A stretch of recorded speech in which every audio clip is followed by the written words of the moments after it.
जादुई गुफा और परी। गोपालपुरी नामक गांव में सोनिया और सुमन नाम की दो सहेलियां रहती थीं। सुमन अपने माता पिता के साथ बहुत ही छोटे से मकान में रहती थी। वहीं सोनिया बहुत ही बड़े घर में रहती थी और बहुत अमीर थी। सुमन बहुत ही अच्छी और ईमानदार लड़की थी। सोनिया बहुत ही घमंडी और लालची लड़की थी, परंतु फिर भी वे दोनों बहुत ही अच्छे दोस्त थे। वे दोनों साथ में ही स्कूल जाते और साथ में ही घर आते। स्कूल से आने के बाद दोनों रोज शाम को पार्क घूमने जाते थे। फिर एक दिन सुमन सोनिया से कहती है, सोनिया तुम्हें पता है हमारे गांव के बाहर वाले जंगल में कोई गुफा है और मैंने सुना है जो कोई भी उस गुफा में जाता है वो वापस लौट कर नहीं आता। सुमन, ये सब कहने की बात है, ऐसा कुछ भी नहीं है। चलो हम आज ही उस गुफा के पास घूमने जाते हैं। सोनिया, अच्छा तुम कहती हो तो चलते हैं। फिर अगले दिन सुबह सुबह सोनिया और सुमन उस गुफा की ओर घूमने चल पड़ते हैं। थोड़ी दूर चलने के बाद उन्हें दो जादुई गुफा नजर आता है। सुमन, देखा सोनिया, यह दो गुफा है, हमें कौन से गुफा में जाना चाहिए? सोनिया, अरे मुझे क्या पता। सुमन और सोनिया दोनों के ये सोच ही रहे थे कि कौन सी गुफा में जाएं। तभी वहाँ एक परी प्रकट हुई और कहती है, परी, हाँ हाँ हाँ, मेरे इस जादुई जंगल में तुम दोनों का स्वागत है। और जैसे कि तुम देख सकती हो, तुम्हारे सामने दो गुफा है। एक गुफा अच्छाई का और दूसरा गुफा बुराई का। अच्छाई के गुफा में जाओगी तो तुम्हें वहाँ एक बुद्ध महिला मिलेगी जो कई सालों से बीमार पड़ी है। तुम्हें उनकी सेवा करनी होगी। और अगर बुराई के गुफा में जाओगी तो तुम्हें वहाँ ढेर सारा खजाना मिलेगा, परंतु याद रखना उस गुफा में एक नागिन रहती है और ये तुम पर निर्भर करता है तुम कौन सा मार्ग चुनती हो, अच्छाई का या बुराई का। हाँ हाँ, इतना बोलकर वो परी वहाँ से गायब हो जाती है। सुमन, सोनिया, हमें अच्छाई के गुफा में चलना चाहिए। वहाँ बेचारी बूढ़ी काकी कितने सालों से बीमार पड़ी है। हम उन्हें इस हालत में नहीं छोड़ सकते। हमें जाकर उनकी मदद करनी चाहिए। सोनिया, हाँ, तुम ही जाओ अच्छाई के गुफा में, मैं तो बुराई के गुफा में जाऊंगी।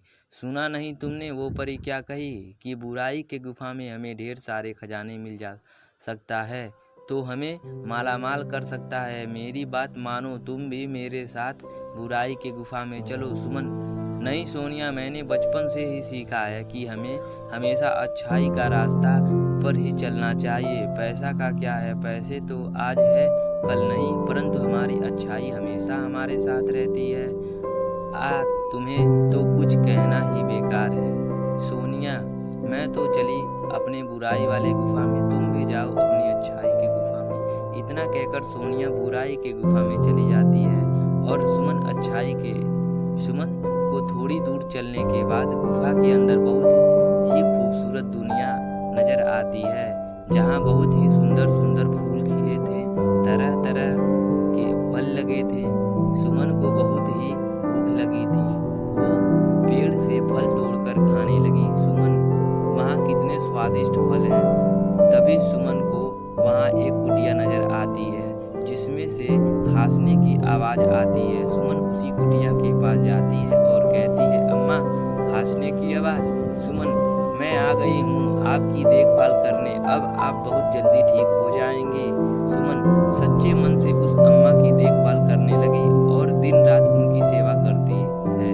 सुमन रोज कुटिया की सफाई करती, झाड़ू लगाती और पशु पक्षी को खाना खिलाती और बहुत ही अच्छे से अम्मा का ख्याल रखती है। वहीं दूसरी तरफ सोनिया बुराई के गुफा के अंदर जाते ही उसे बहुत ही अजीब डरावनी दुनिया नजर आती है। उसे बहुत ही डरावनी आवाजें सुनाई देती है। सोनिया खजाने की लालच में आगे बढ़ती रहती है। सुबह से शाम हो जाती है। सोनिया का बहुत भूख भी लग रही होती है। सोनिया, उस परी ने कहा था कि यहाँ खजाना है, पर मुझे दूर दूर तक तो कोई खजाना नजर नहीं आ रही है और भूख से मेरी जान जा रही है। फिर थोड़ी और आगे चलने पर सोनिया को कुछ चमकती हुई चीज दिखाई देती है। सोनिया, अरे वाह, मिल गया खजाना। मैं जल्दी से उस खजाने के पास जाती हूँ और सारा खजाना ले लेती हूँ। फिर मैं और अमीर बन जाऊंगी। हा हा हा। ये सोचकर सोनिया खजाना लेने आगे बढ़ती है। उसे वहाँ ढेर सारा खजाना नजर आता है। सोनिया, अरे वाह, इतना सारा खजाना! सुमन तो पागल है जो अच्छाई के गुफा में चली गई। अगर वो मेरे साथ बुराई के इस गुफा में आती तो उसे इतना सारा खजाना मिलता। पर कोई बात नहीं, अब ये सारा खजाना अकेले मेरा है। हा हा हा। ये सोचकर सोनिया जैसे ही खजाने को हाथ लगाती है वो खजाना गायब हो जाता है। सोनिया, अरे ये क्या, ये खजाना मेरे हाथ में क्यों नहीं आ रहा? इसी प्रकार सोनिया जैसे ही खजाने को लेने के लिए हाथ आगे करती, खजाना गायब हो जाता, और अगर हाथ पीछे करती तो खजाना वापस आ जाता।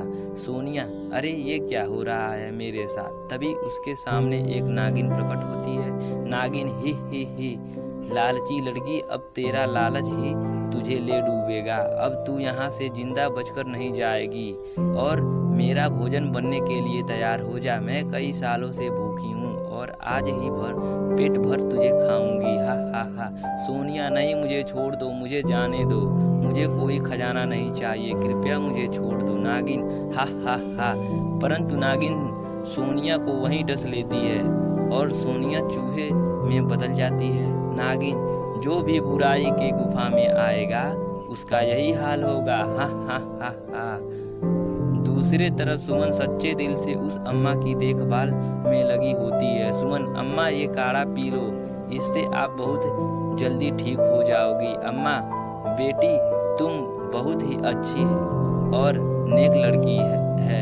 इतना बोलकर वो बूढ़ी अम्मा एक परी में बदल जाती है। परी, सुमन मैं तुम्हारी परीक्षा ले रही थी और तुम उस परीक्षा में कड़ी उतरी हो और मैं तुम्हारी श्रद्धा भाव से बहुत प्रसन्न हुई और इसलिए मैं तुम्हें कुछ देना चाहती हूँ। फिर परी सुमन को बहुत सारा खजाना देती है। सुमन परी का धन्यवाद देकर वो खजाना लेकर उस गुफा से बाहर आ जाती है। गुफा से बाहर आने के पर उसे पता चलता है कि उसकी सहेली सोनिया को नागिन ने डस लिया है और वो वही गुफा के अंदर चूहा बन गई। इस बात का सुमन को बहुत अफसोस हुआ। सुमन, काश सोनिया तुम्हें मेरे साथ अच्छाई के रास्ते में चली होती तो तुम आज मेरे साथ होती। तभी वहाँ सोनिया चूहे के रूप में आती और कहती है, सोनिया, सुमन तुम बिल्कुल सही कह रही हो। खजाने की लालच ने मुझे अंधा कर दिया था, जिस कारण मैं बुराई के गुफा में जाने के लिए मैं मजबूर हो गई। परंतु तुमने लालच नहीं किया, अच्छाई का मार्ग चुना, जिस कारण तुम्हें खजाना लेने की इच्छा ना होने पर भी तुम्हें इतना सारा खजाना मिला। काश मैं भी तुम्हारे साथ अच्छाई के गुफा में गई होती, पर अफसोस मेरे लालच ने ही मुझे ले डूबा। इतना कहते ही परी वहाँ पर आती और सुमन से कहती, परी तुम्हारी बातें सुनकर लग रहा है कि तुम्हें अपने किए पर पछतावा है। और ऐसा कहते ही परी सोनिया को वापस इंसान में बदल देती हैं। दोनों सहेलियां परी का धन्यवाद करती हैं और वादा करती हैं कि ये शिक्षा हम आगे भी सभी दोस्तों को देंगे। दोस्तों सच्चाई और ईमानदारी में वाकई बहुत ताकत होती है। तो कैसी लगी आपको मेरी यह कहानी, मुझे कमेंट करके ज़रूर बताएं। और यदि कहानी अच्छी लगी हो तो अपने दोस्त के साथ भी शेयर करें। और हाँ, अगर आपने अब तक मेरे चैनल को सब्सक्राइब नहीं किया है तो ज़रूर सब्सक्राइब कर दें, ताकि जब भी मेरा कोई नया कहानी आए तो सबसे पहले आप तक पहुंच जाए।